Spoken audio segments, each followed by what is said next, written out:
Welcome everyone back to the Pathways to Success podcast. I am super excited about the guests that we have on the show today. Quite the incredible power couple, and I'd like to introduce them to you now. So first we have Dwyer Hansen. She is one of the leading success and wellness coaches in the country. She is also the author of Skinny Life, The Secret to Being Physically, Emotionally, and Spiritually Fit. And of course, the legendary Victor Hansen, who is widely known as an inspirational and motivational speaker, trainer, author, and serial entrepreneur, perhaps best known as the founder and co-creator of the Chicken Soup for the Soul book series, which has sold more than 500 million copies worldwide. Together, Crystal and Mark have teamed up to co-author their new book, Ask, The Bridge from Your Dreams to Your Destiny, a self-help journey about learning the art and science of asking questions and how it can completely transform your life. Mark and Crystal, welcome to the Pathways to Success podcast. How are you?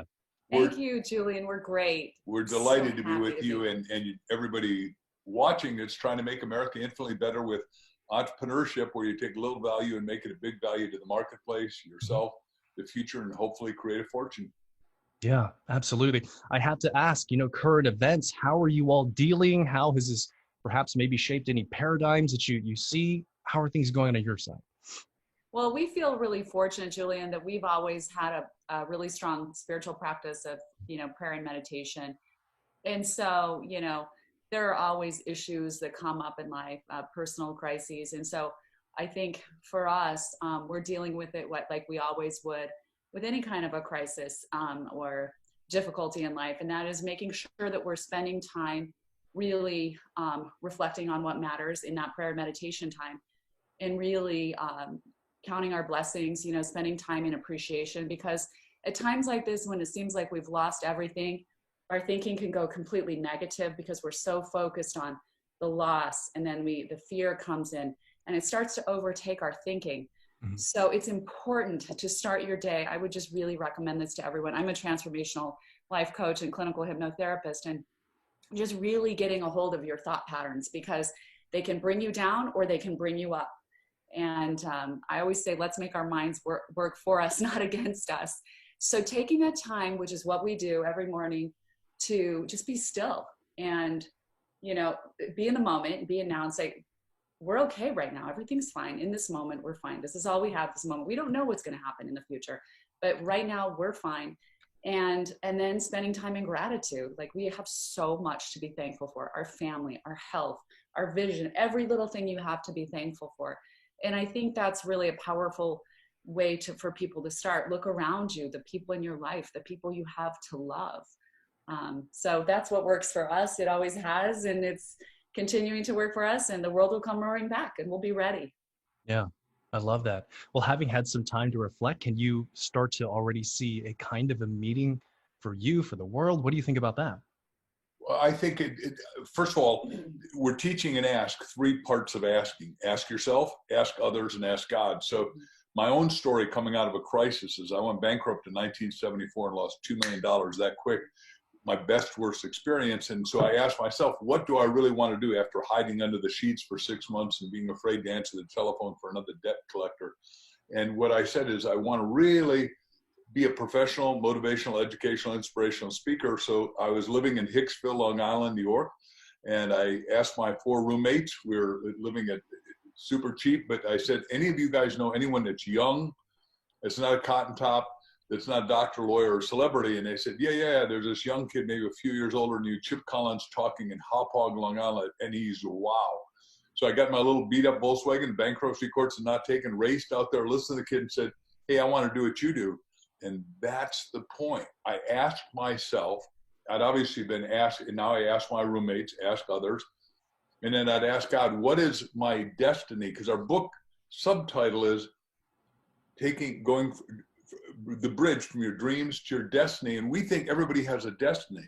We also believe that in these critical times, it's critical that everybody slow down, meditate, get silent. Like my wife was just saying, prayer and meditation, and saying, what is my greatest, grandest, most terrific, loomingly relevant destiny? Because opportunities are going to explode. I believe that this decade, we're going to do 50 trillion worth of business.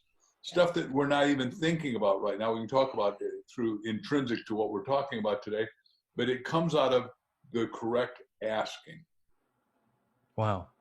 Well, let's go ahead and jump into the book and really start to establish the premise and some baseline of definitions. The title of the book is Ask, the Bridge from Your Dreams to Your Destiny. What is a destiny? Well, I think it's the ultimate purpose for which each of us were made. Mm-hmm. And, you know, it's interesting because that sometimes evolves. It continues to evolve throughout your lifetime, which is why it's so important to ask, because once we reach one part of our destiny, usually we've grown, we've evolved, and then something bigger, better, grander comes in front of us. And that's sort of the nature of the universe, isn't it? I mean, if we say we're created in the image of our creator, right? We're creators too. We're always evolving. The universe is always expanding, and so are we. Mm-hmm. And so we literally felt like, you know, people are here. We all have these dreams in our hearts, and we all have a purpose and a destiny. So sometimes we just get stuck. And we feel like, I don't know what I'm supposed to do. I can't even see my way out of this. So we start to descend. And so asking is this simple tool, question by question. We start to get an idea. You know, you ask the question, you get an illumination, a solution comes to you, an understanding, a new understanding. And so step by step, you start to move across that bridge, this literal bridge from your dreams to your destiny.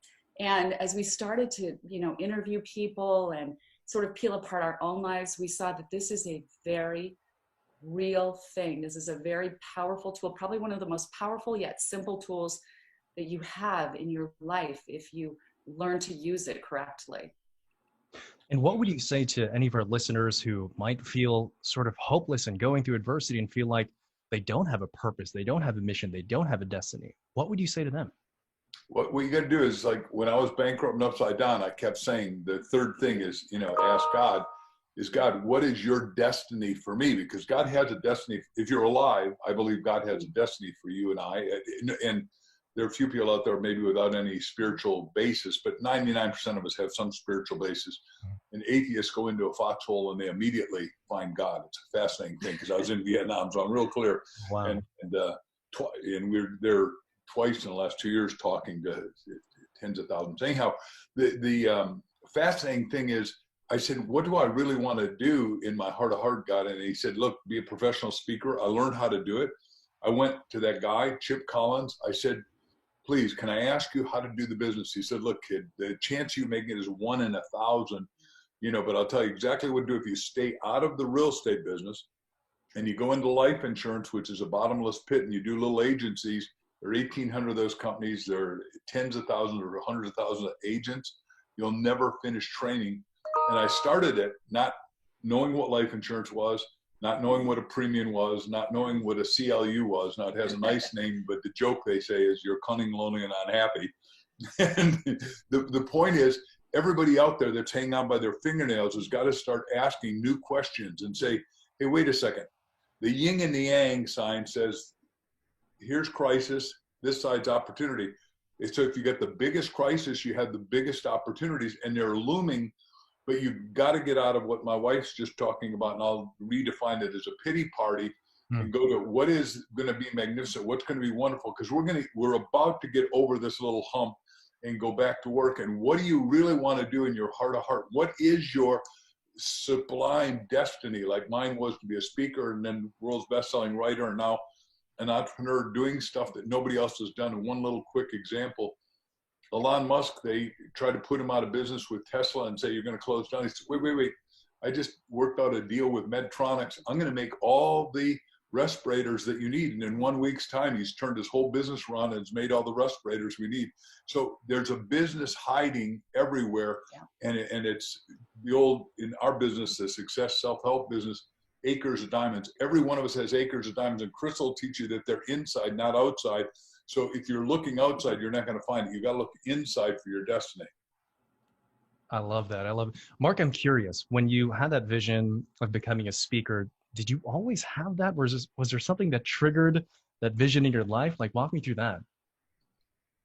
I think what happened is when I was in university, thank God I went to exactly the right university. I went there because it was a party school, almost failed out. And then they said, well, we think you should leave. And I said, no, let me stay. And then I got pretty much a 4-point. I got serious, paid attention.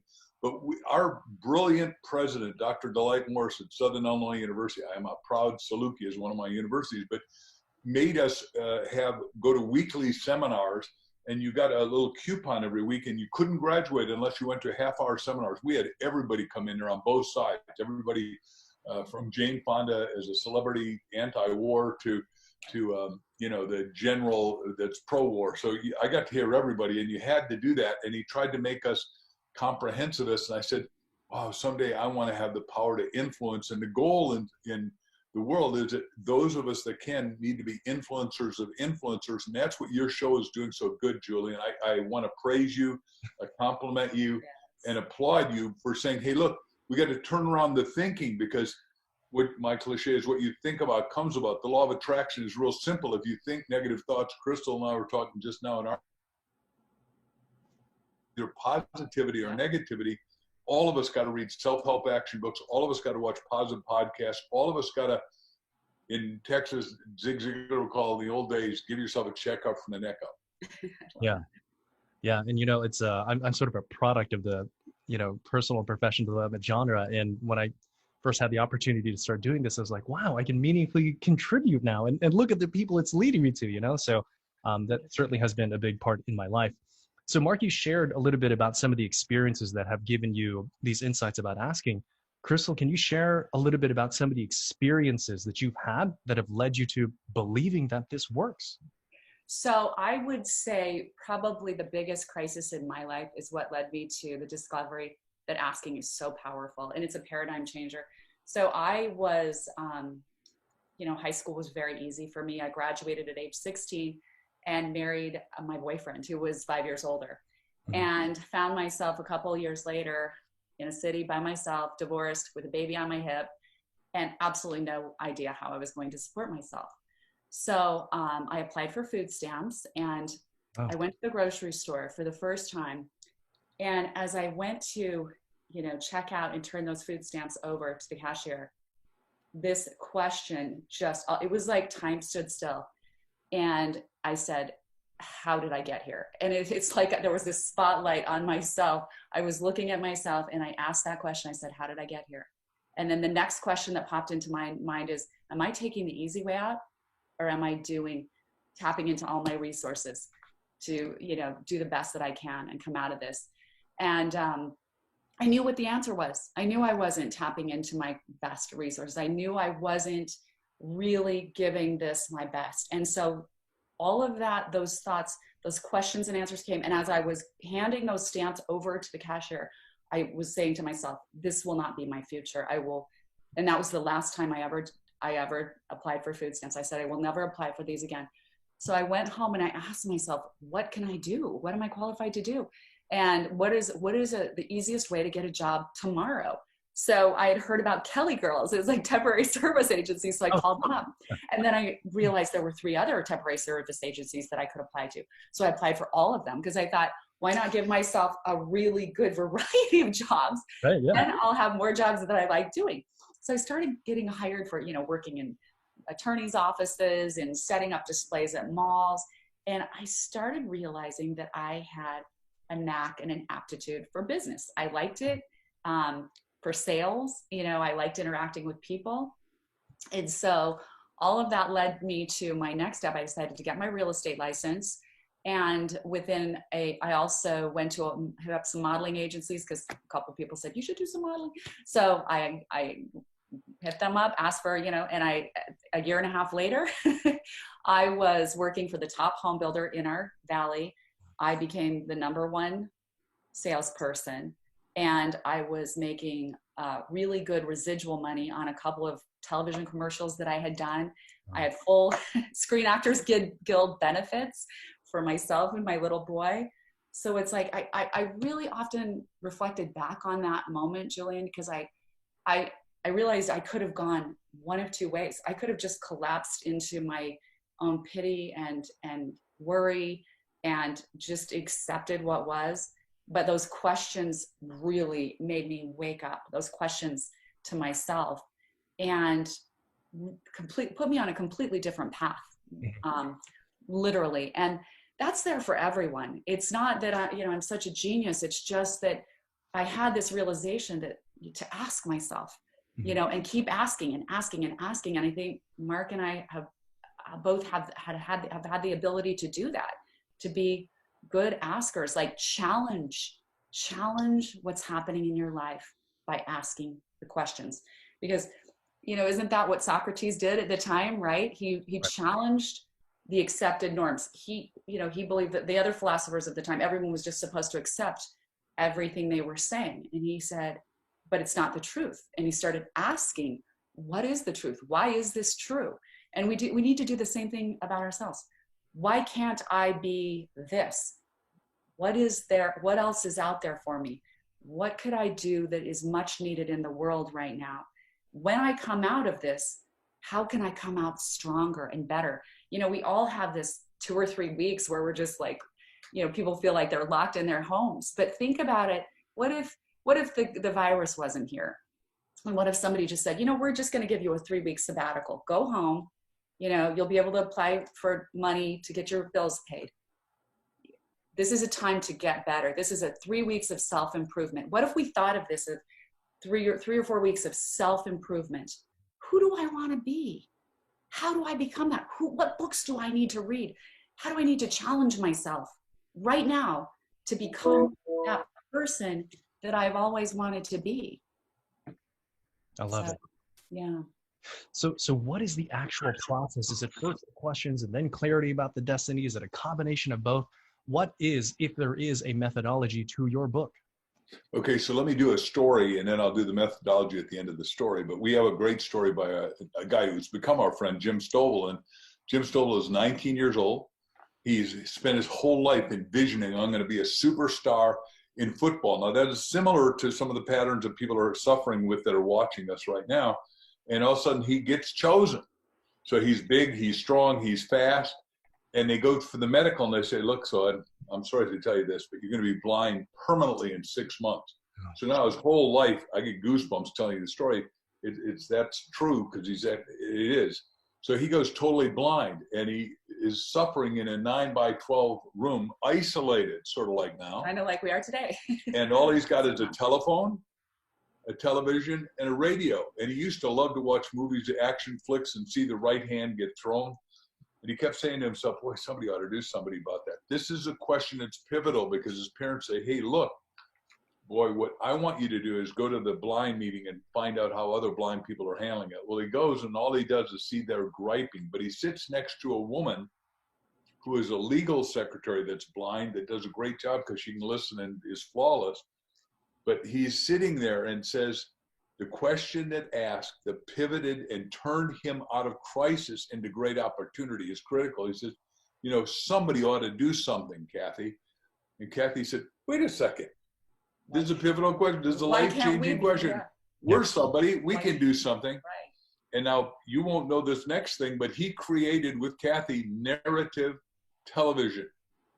14 million people pay $10 a month, like Netflix, to see what's happening, the action in movies and TV, and it goes around the world. One guy decided to make a difference. Now, I get introduced to him by a speaker named Charlie Tremendous Jones, who always went saying, life is tremendous, because he used to be negative, and he turned himself into positive, because people said, you're saying swear words. You got to do something different. So if somebody got married, he said, that's tremendous. If they got fired, that's tremendous. Whatever happened. So Tremendous calls us up and said, hey, look, this blind guy's written this book, the most important book I've ever read, called The Ultimate Gift. Would you endorse? I said, Charlie, I'm selling 15 million books a year. I can hardly have any time for myself. He said, look, you're going to love me in your prayers. Thank me in your prayers if you read this. I read Stovall's book. I loved it. I wrote the endorsement. I wrote the forward. I said, this book is so clear from a blind guy that can see better than anybody. This should be a movie. He makes it a movie. He makes $100 million on the movie. So what we're saying here is, for a lot of people hanging on by their fingernails right now, your adversity has got to be an advantage if you'll just turn around your perception and your thinking like he did. So the methodology is what Crystal and I keep saying is, And we wrote Ask, the bridge from your dreams to your destiny, because he didn't know his destiny was to create narrative TV. He didn't know that he could do that. And now in our book, the story ends by saying, I now write books that I can't read. Wow. I make movies that I can't see. Wow. Isn't that good? That's amazing. See, because everybody out there, like Crystal's story of her life turning around as a young 20-something, you know, and Jim turning around as also a 20-something. I never thought about that until right now. Yeah. Is it suddenly, a lot of people are 20, 30, 50, 70, some are 80, and they're coming back to work. We're told that all the medical doctors are being reemployed and all the PAs and all the nurses, and that's what we have. And some of them are going to have breakthroughs. And in the virus land, we're told a lot of these people that have been thinking about how to solve viruses are coming back and doing new sequencing and all kinds of great stuff that is going to change our world permanently, positively for the better. And one last point, and we can go into this later, but I think IP, intellectual property, is it. Now, I've been in, for 44 years, the intellectual property business, trademarks, copyrights, you know, companies that do that kind of device making. So Julian, I want to just say one thing for the listeners right now, because I think what you're asking is like, so we're sitting at home, how do we do this? Like, give me a simple way. So it's almost like you cannot mess up. You know, when you start asking a question, the main thing is to just start asking. But what I'd like to challenge everyone to do is sit down with yourself in a quiet place, get a piece of paper, and write the three channels through which you can ask. We determined are ask yourself, ask others, and ask God. So write those categories: ask yourself, ask others, ask God. And then start to write the questions down. What questions do you need to ask yourself? You know, what do I want to be doing? How could I improve myself during this time? What new opportunities are out there that I may not be seeing? All of these questions. And the more you ask, the more they'll start to come to you. And then start to answer those questions and write down your answers. Okay. And then as you determine those things and ask God, I mean, we always start with the ask God part, to be honest with you, because we really want to stay aligned with, you know, we know that this life that we're living is not just about us. Okay. We're here for the kingdom purpose, you might say, right? We're all in this together. I think when we feel the most isolated is when we live with the illusion that we're alone and that we're doing this alone, because we're not. We're doing this together, whether we realize it or not. So the recognition of that really helps us realize we're part of something so much bigger than ourselves. And I think this crisis is giving us this opportunity to see, like, we really need each other. I can't stand not being with my friends and not being able to give them a hug, but, you know, and be there for each other. So it's helping us appreciate a lot of things. But back to understanding, you know, whatever your religious, where I'm not telling you what your religious beliefs are, but really connecting with that, you know, vision that is greater than you. That's the ask God part. And then asking yourself those questions that we were just talking about. And then from those questions, when you start to get a vision of what you might want to do, what do you need to ask others? What do you need to find out? What do you need to learn? Could you learn it in a book? Do you need to read some books? What other people could you talk to? Even if it's just not even a favor, but just insight, wisdom, thoughts. You know, we are each other's best resource, and we need to remember that. We can't be afraid to ask. And it's interesting because we did a lot of research for the book, and people are, you know, afraid to ask. Harvard did a big study on this. They feel like asking too many questions makes them feel like they're, you know, stupid, like they'll be perceived as being stupid, uninformed, nosy, all of these things.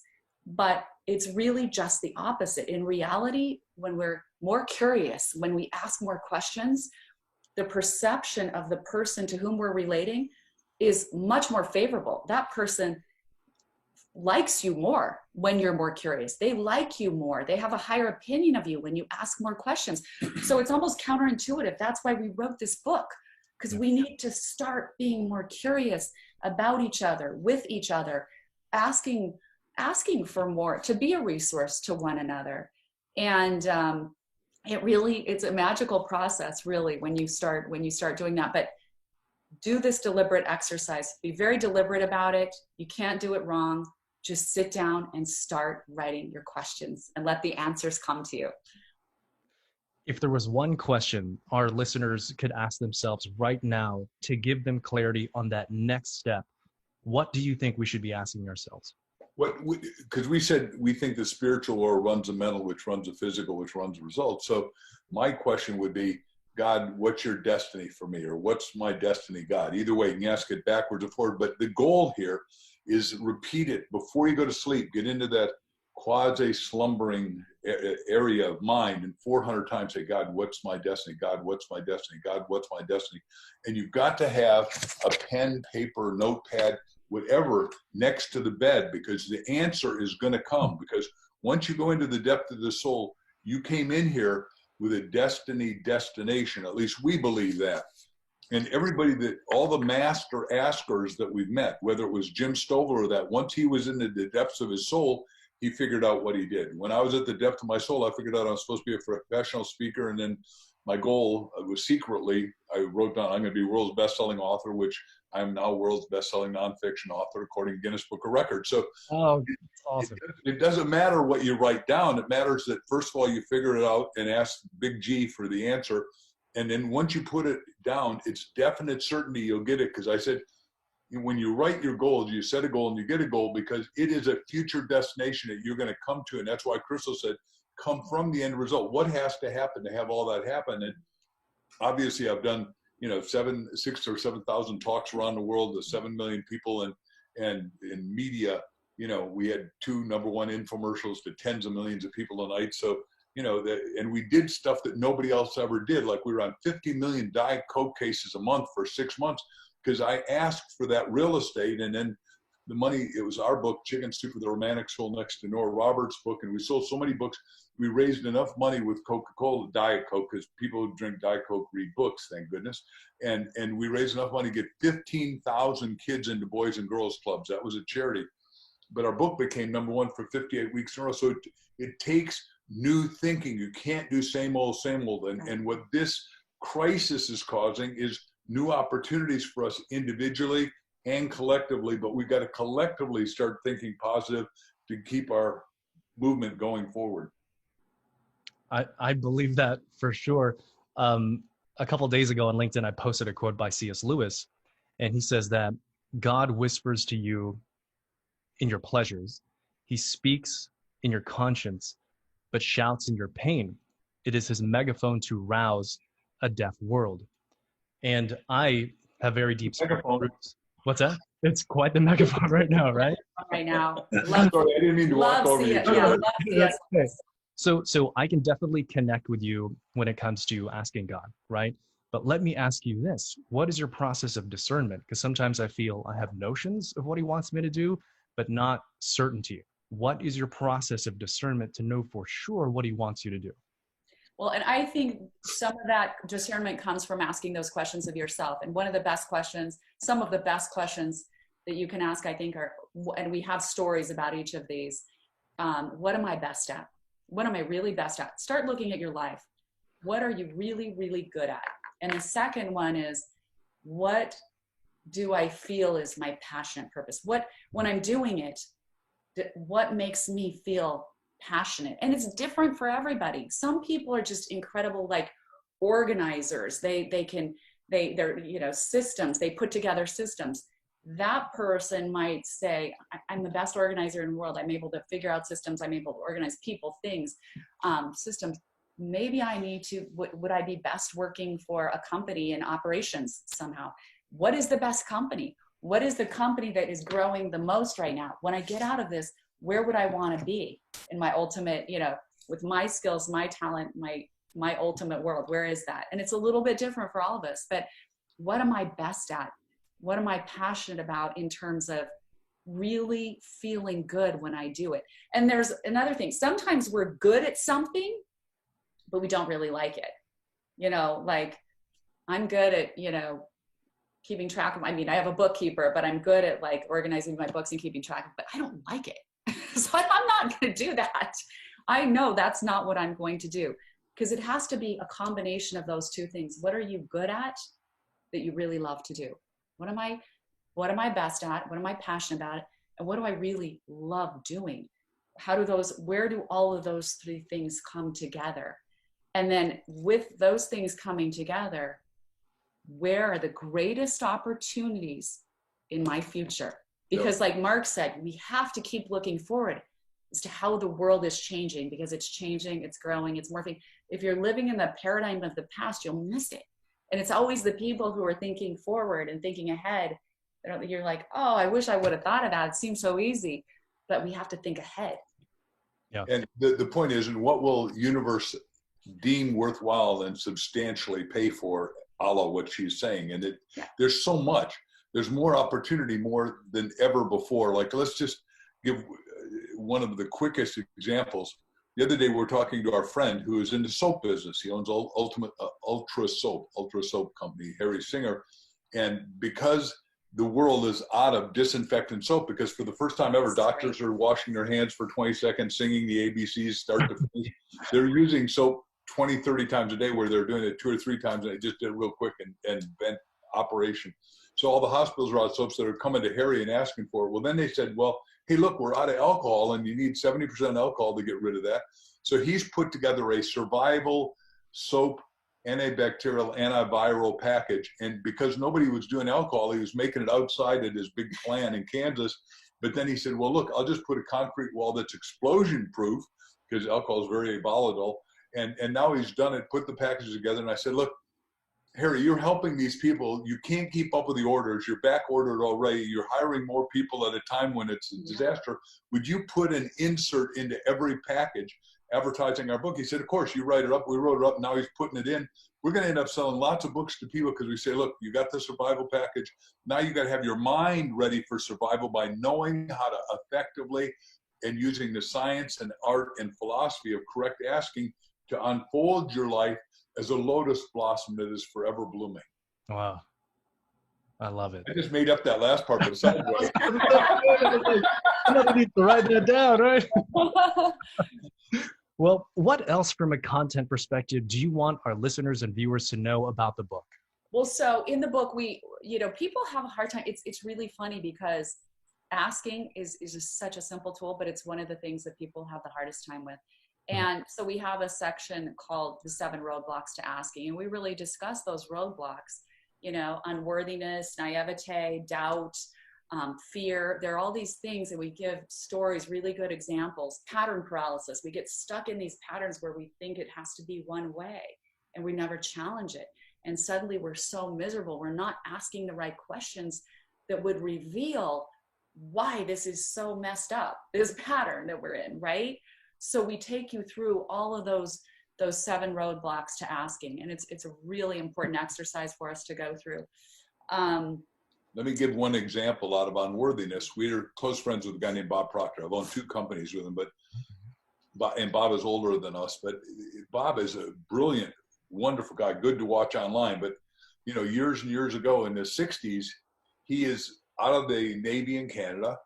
He is working as a fireman, earning only $4,000 a year, and he's $6,000 in debt. He looks around at the bar at all these guys, and he said, he asked himself the question, what's happening here? And he said, they're not going anywhere. I'm not going anywhere. This isn't the right plan. What do I do? So he says, who can I ask? Remember, ask yourself, ask others, ask God. He asked this guy named Ray. He said, what would you recommend? He said, what you got to do is read this book, do this stuff. Because he said, what do you want, Bob? And Bob says, I want to be wealthy like you. I want to be healthy like you. And I want to be happy. He said, it's simple, but you got to read Think and Grow Rich, which is a seminal book for everybody watching this. I mean, Bob has read it every day of his life. I've read it 200 times, so we're pretty clear on this. So Bob looks around and says, well, people say you make money washing windows. So he starts washing windows. He goes from being 4,000 upside down to making 25,000 a month. It's amazing to him. And then all of a sudden he's exhausted and he's passed out on the street in Toronto, and the police around him, first responders, and said, do you want us to take you to the hospital? He said, no, I'm just tired. Just let me go home and sleep. And he goes home and asks himself, what is it that I'm doing wrong? He said, look, if I can't wash all the windows, I'm not going to wash any of the windows. He starts hiring people to wash windows, because he's a master. He's learned to be a master asker, a master salesman. Ends up building such a big business. He's big in Toronto and Montreal, Atlanta, Georgia, and London. I mean, he's now making millions. And he said, well, what did it?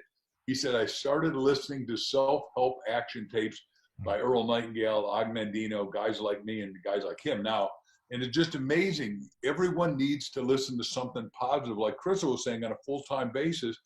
and watch positive podcasts rather than negative podcasts, because we're getting inundated. The number one virus is a killer. The second virus is a negative mental attitude is a killer. The third virus will wreck the economy if we all don't figure out how to go back to work and make it safe. And we're part of a lot of initiatives on that are going to happen and unfold very quickly in the next couple of days.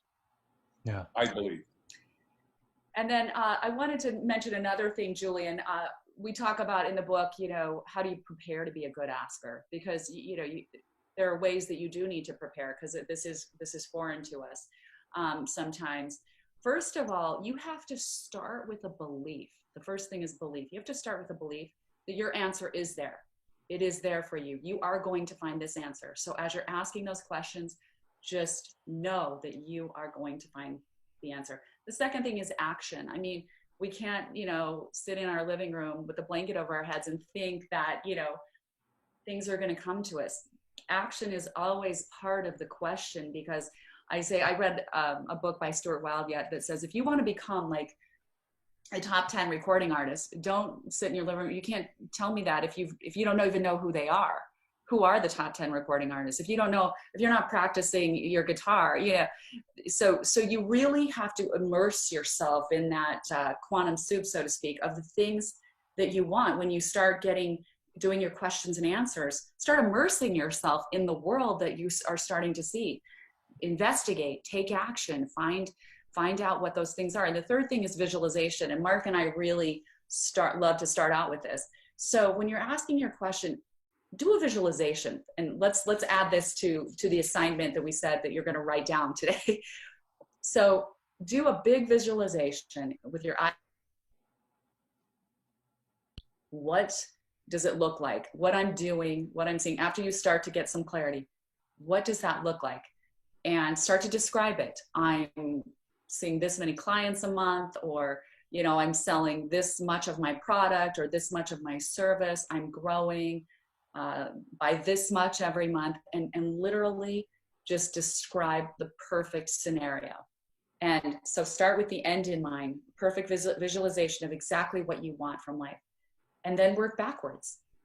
Through questions. How did I get there? What did I do? Who did I call? What did I ask? And as you start to peel that back, it is a magical process. I promise you, if you really do this, if you really commit to this, things will start to move and change in your life in the most positive way. So let me just hitchhike on that. When Chicken Soup was starting, I did a set Dave's called Visualizing is Realizing, and I interviewed the 101 best book authors, fiction, nonfiction, but I didn't ask them how to write. I knew how to write. Dr. Canfield knew how to write. That wasn't our issue. Our issue was, how did you market and sell more books than anybody? Scott Peck or Wayne Dyer or Barbara DeAngelis or Danielle Steele or whoever. We interviewed everybody. And what we discovered was what they did. And I wrote it down. We put it on little stickies and we put it on the wall and visualized it. And we wrote a while of a business plan. But one of the ideas was, like, we've done the same thing now with our book, Ask, The Bridge from Your Dreams to Your Destiny. And we took out the New York Times where Scott Peck had been #1 with A Road Less Traveled 58 Weeks. We whited out his name, put in Mark and Jack's name and Chicken Soup. And so every time you went in the bathroom mirror at our respective homes or the offices, every mirror had it. So you saw it constant times during the day. So we branded it into our brain, etched into the fabric of our being. Now, at the time we had 144 rejections. So everybody said, hit the road, Jack. I said, look, it's okay if you don't like him, but I am a nice guy. And no, Jack's great. The point is that we decided that we were going to make it no matter what. So once we became #1, everybody said, well, we always thought you would. Well, no, they were critical. They made fun of us. They teased us. They ridiculed us. They harassed us for putting that on the mirror, because, we'd have people coming to our respective offices, hiring us or doing business or wanting to do deals. And they go, that is strange. But everybody needs to put their goal on the mirror. Like she said, at the end result, what would it be if you hit your destiny, your ideal, what you're passionately purposeful about, what is your magnificent obsession? I love it. I love it. Mark and Crystal, close us out with one more piece of advice that really intersects all of your life's experience, what you talk about the book, and the mission of our podcast today, which is to inspire the entrepreneurial spirit in the country. Close us out with one more piece of advice. I would like to do that. And that is, I want everyone to go to Amazon and get a copy of Ask, The Bridge from Your Dreams to Your Destiny. Now, that's a big ask for us, but if you'll send it to reception at Mark Victor Hansen, we're going to invite you to future seminars, future podcasts. We'll send you a signature signed thing, so when you got the book, you'll be able to have it. Just reception at Mark Victor Hansen. If you buy 100 or more books from us, do you want to tell them what we'll give them? Well, we're planning a one-day event for people. We have people who are buying 100 or more books, some 300. And we're doing a really special exclusive one-day event for those people. So we're going to do a real deep dive into this asking journey together here in Arizona as soon as we can travel. Right. And it's going to conclude with a lovely dinner at our home. So we're excited about that. But at the very least, we hope you can at least get a copy of the book for yourself and maybe for someone else that you love, because the journey, this asking journey, is such a simple tool. Everyone can use it. And I really want to stress, I think the one piece of advice is you have everything inside of you right now. You have what it takes. So don't panic. Go inside yourself. Do this process, do it very deliberately, and just keep putting one foot in front of the other. Keep going with the process. Don't give up. Keep asking and keep asking and asking. Those answers are inside of you. And I'm excited to start to hear, once this book is out on April 28th, for people to come back to us and tell us their asking stories, because I know there will be a lot of amazing successes. And that's what's important to us. And Julian, I know you and we give permission to every one of these people to become masters at asking, and unfold a life that is beyond sublime, with opportunity, promotion, advancement, excitement, and them becoming no limit, fully functioning, self-actualizing human beings. I love it. I love it. I love it. I love it. You guys are my heroes, man. Seriously.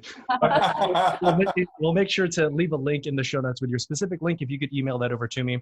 How can everyone connect with you on social, support you, connect with you? Tell us all that. Yeah, we'd love to hear from everybody. I'm at Crystal Dwyer Hansen on Facebook, Instagram, Twitter, LinkedIn. Crystal Dwyer, DW, it's a tongue twister, DWYER Hansen.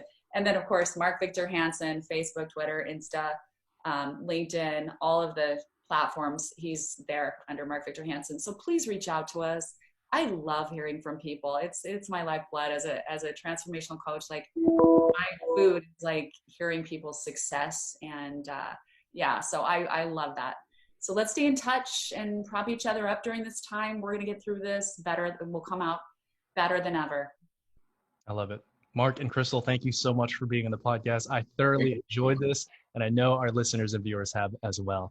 So everyone else, thank you all for tuning in to another episode of the Pathways to Success. As always, make sure to subscribe, comment, and share. And we'll see you next time on the next episode of the Pathways to Success.